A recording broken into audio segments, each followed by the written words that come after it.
Գորջամբարի երեկո, բաց իմացաք, Ադրբեջանի այդ սիրախաղի մեջ Նիկոլը ուրացել է և նվիրել է Ալիևին նաև Արցախի հոգևոր մշակութային ժառանգությունը, որ ստեղծվել է հայ ժողովրդի կողմից հազարամյակների ընթացքում։ Նիկոլ Փաշինյանը վերջի 1-1.5 տարվա ընթացքում չի բարձրաձայնել և որևէ ամբիոնում և որևէ հարթակում խորհրդարանականից մինչև կառավարական այդ ժառանգության պահպանության կարևորությունը։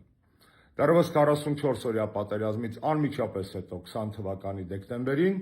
ՅՈՒՆԵՍԿՕ-ն որպես միջազգային բարձրագույն մարմին, որ զբաղված է մշակութային ժառանգության պահպանությամբ և պաշտպանությամբ, ընդունել էր հատուկ հռչակագիր։ Հայկական կողմը մինչև 23-24 թվականները այդ խնդրի հետ կապված որոշակի ելույթներ և հղումներ անում էր, սակայն վերջի 1.5 տարվա ընթացքում գեթ մեկ հիշատակում այդ խնդրի չկա։ Այսօր, երբ որ լրանում է Արցախյան շարժման հերթական ամյակը, հիշենք նաև այն մասին, որ Նիկոլը Արցախի հետ միասին Արցախում ստեղծված հայկական մշակույթը, հայկական հետքը, հայկական ժառանգությունը թողնում է Ալիևին։ Իսկ ոնց է վարվում Ալիևը դրա հետ, բոլորս լավ գիտենք։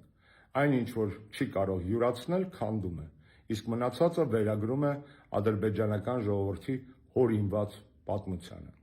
Ավելին, հայ-ադրբեջանական խաղաղության համաձայնագրի տեքստում չկա գեթ մեկ հիշատակում այդ ժառանգության պահպանության և պաշտպանության մասին։ Ահա այսպես Նիկոլ Փաշինյանը վաճառում է մեզ բոլորիս մեր պատմությունը,